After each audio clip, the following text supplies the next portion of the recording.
Nous savons tout ce qui nous y est dit au sujet de l'homme et de la femme dans la première lettre aux Corinthiens,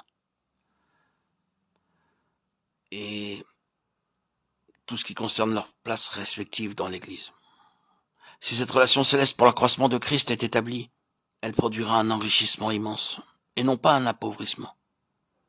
Quelle est donc la place de la femme dans l'Église?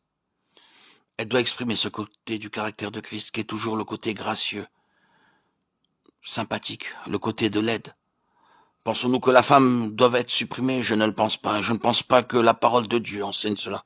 C'est une question d'ordre et de position pour l'épanouissement de la vie. Et si je voulais l'exprimer par un langage tout à fait ordinaire, simple, habituel, humain, je dirais ceci. L'homme est là pour représenter l'autorité de Christ. Mais il ne saurait exercer son autorité sans soumission.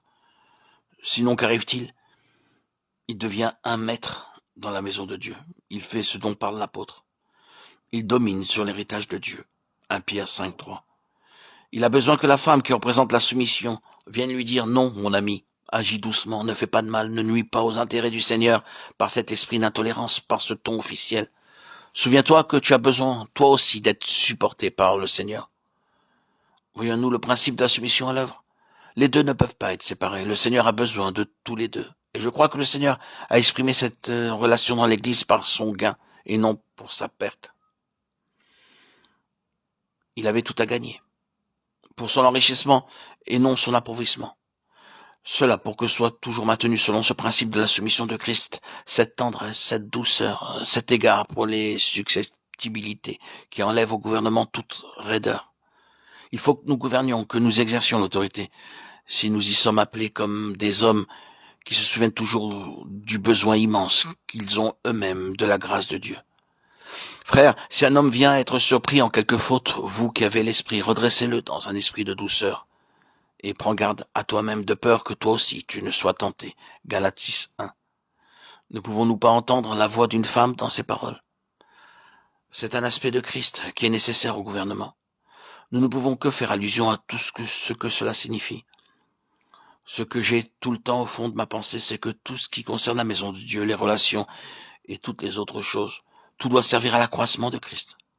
Vous, mes chères sœurs, ne pensez pas que le Nouveau Testament dise quelque part que vous deviez être supprimés et mis de côté.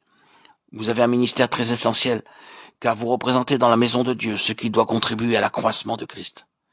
Et les frères qui en représentent un autre aspect ont besoin de vous, et ne sauraient accomplir leur ministère sans vous. Il n'est pas bon à l'homme d'être seul, a dit l'Éternel. Et cela a une signification beaucoup plus profonde que la simple idée d'une compagne humaine. Exprimons cela de manière positive. Il serait très bon pour l'homme d'avoir une épouse qui soit réellement la femme selon la pensée de Dieu. Il faut maintenir l'équilibre. Mais aucun d'eux ne doit chercher à être l'autre, sinon l'ordre céleste sera aussitôt renversé.